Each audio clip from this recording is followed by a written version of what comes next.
ఆత్మవిశ్వాసం ఏంటంటే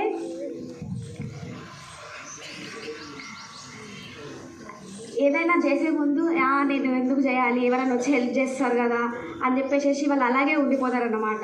అయితే ఫస్ట్ మనం ఆలోచించుకోవాలి, వాళ్ళు ఎలా ఉంటున్నారో మనం కూడా అలాగే ఉంటున్నాం. మనం ఒక్క దగ్గర నివసిస్తున్నప్పుడు ఎవరో వచ్చి మనకు సహాయం చేస్తారని మనం ఎందుకు అనుకోవాలి? వాళ్ళకి వాళ్ళ పని వాళ్ళు చూసుకోవడం కాకుండా వేరే వాళ్ళకు కూడా హెల్ప్ చేసే కేపబిలిటీ వాళ్ళలో ఉన్నప్పుడు మనలో ఎందుకు లేదో మనం ఆలోచించాలి. అందరూ వాళ్ళ తలరాత ఇంతే, వాళ్ళ జీవితం ఇంతే అని అనుకుంటారు. ఎప్పుడు కూడా అలా అనుకోవడం వల్ల ఎలాంటి ప్రయోజనం లేదు. అందరిలోనూ ఆత్మవిశ్వాసం ఉంటుంది. అది మనం పెంపొందించుకోవాలంటే మన శ్రద్ధతోని, మన తెలివితోని, మన జ్ఞానంతో మనం దాన్ని తప్ప ఇంకొకరిని నిందించడం తప్పు.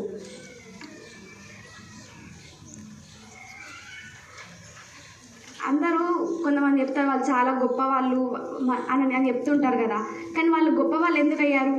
మనం ఎందుకు ఇలా నార్మల్ పర్సన్ లాగానే మిగిలిపోతున్నాం? వాళ్ళు ఎందుకు గొప్ప వాళ్ళు అయ్యారంటే వాళ్ళకు ఎన్ని కష్టాలు వచ్చినా ఏది జరిగినా కానీ వాళ్ళని ఒక మెట్టుగా మార్చుకొని వాళ్ళ మెట్ల మీకు ఎక్కుతూ వాళ్ళు ఒక సక్సెస్ఫుల్ పర్సన్గా ఉంటున్నారు. కానీ మనం మాత్రం ఏదైనా స్టార్ట్ చేసే ముందు అమ్మో ఏమవుతుందేమో, నేను చేస్తానో లేదో అని చెప్పేసి వాళ్ళు అక్కడనే ఆగిపోతున్నారు. ఈ లోకంలో 3 రకమైన మనుషులు ఉంటారు. ఫస్ట్ ఒక వ్యక్తి ఏదైనా సాధించాలనుకున్నప్పుడు చేస్తే మనకు అవుతుందా, టైం వేస్ట్ అయిపోతుంది, మనకు వస్తుందో రాదో అని చెప్పేసి అతను అక్కడనే అయిపోతాడు. కానీ రెండో వ్యక్తి ఏదైతే అది కానీ నేను ట్రై చేస్తామని అనుకుంటాడు. కానీ ఒక ప్రాబ్లం ఫేస్ కాగానే అయిపోయి అంతే ఇక వదిలేస్తాడు. అక్కడిని అమ్మో నాతో కాదేమో, ఇంకెందుకు సాధించడం, ఇక నాతో కాదు అని చెప్పేసి వదిలేస్తాడు. కానీ ఇంకో 3వ వ్యక్తి ఏం చేస్తాడంటే అది ఈసారి కాలేదు కావచ్చు కానీ నెక్స్ట్ టైం అయితే ఖచ్చితంగా నేను చేస్తానని ఎన్ని ప్రాబ్లమ్స్ వచ్చినా దాటుకొని ముందుకెళ్తాడు. అదే ఆత్మవిశ్వాసంతో ఆయన ముందుకెళ్ళడం వల్ల అతనికి గొప్ప వాళ్ళగా మనం మిగిలిపోతారు. వాళ్ళ గురించి మనం చదువుకుంటాం. కానీ మనం మాత్రం ఏ సాధించలేక ఇక్కడనే ఉండిపోతున్నాం. అందరూ అనుకుంటారు నాకు ఆత్మవిశ్వాసం ఉంది అని. కానీ అందరికి తెలియని విషయం ఏంటంటే ఆత్మవిశ్వాసం అనే ముసుగులో మనం అహంకారాన్ని ఉంచుకుంటున్నాం.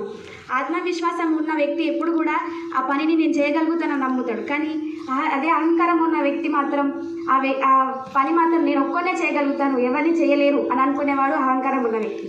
ఆత్మవిశ్వాసం ఉంటే మనం ఏదైనా సాధించగలుగుతాం.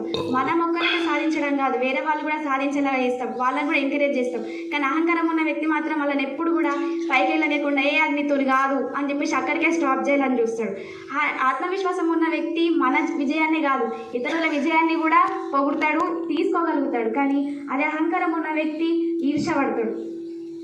ఆత్మవిశ్వాసం ఉన్న వ్యక్తి మాట్లాడుతుంటే అందరు కూడా ఆకర్షించబడతాడు. అతను దగ్గరికి వేరే వాళ్ళు వెళ్ళి మాట్లాడగలుగుతారు. కానీ అదే అహంకారం ఉన్న వ్యక్తి దగ్గరికి మాత్రం వాడు అక్కడ ఉన్నాడు, అవసరం వాడి దగ్గరికి వాడికి వెళ్ళడం వల్ల మనం బాధపడతాం తప్ప మనకేం ప్రయోగం లేదని చెప్పేసి వాడు అక్కడ ఉంటే తప్పించుకొని వెళ్ళిపోతుంటాం.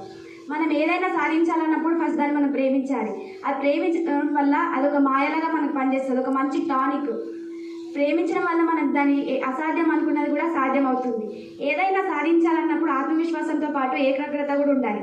ఏకాగ్రత అనేది ఒక మంచి పదునైన ఆయుధం లాగా పనిచేసి మనం ఒక మంచి సక్సెస్ఫుల్ పర్సన్గా లీడ్ చేయడానికి మంచి ఉపయోగపడుతుంది. దేనికైనా ఫస్ట్ ఆత్మవిశ్వాసంతో హార్డ్ వర్క్ కూడా చేయాలి. హార్డ్ వర్కే మన అన్నిటికీ మూలం. ఏది వచ్చినా సరే, ఏ కష్టం వచ్చినా సరే దాన్ని ఎదుర్కొని మనం ఒక మంచి పొజిషన్లో ఉండాలంటే మనం హార్డ్ వర్క్ చేయాలి. కానీ అది ఒక ప్రాబ్లం ఫేస్ కాగానే అమ్మో తను కాదు అని అనుకొని మాత్రం ఉండకూడదు. ఏదైనా దృఢంగా విశ్వసించాలి. కానీ ఇప్పుడు ఏది కాకుండా ఆత్మవిశ్వాసం ఉంది, నేను ఇక్కడనే ఉంటా సాధిస్తానంటే అది మాత్రం కుదరదు. ఎందుకంటే ఇప్పుడు సింహం పడుకుంది అనుకో, అది నాకు డైరెక్ట్ జిన్కి వచ్చిన నోట్లోకి పోవాలంటే పోతుందా? పోదు. అది కష్టపడి వేటాడితేనే దానికి అది దక్కుతుంది. మనం కూడా ఏ ప్రాబ్లం వచ్చినా ఏది వచ్చినా బలంగా నిలబడి మనకు కావాల్సింది మనం హార్డ్ వర్క్ చేసి ప్రేమించి ఒక మంచి గమ్యాన్ని పెట్టుకొని దాని తగ్గట్టు మనం హార్డ్ వర్క్ చేసి మన గమ్యాన్ని మనం రీచ్ అవ్వాలి. మనం ఏదనుకుంటామో దాని మీద గట్టిగా మనం నిలబడాలి. Thank you.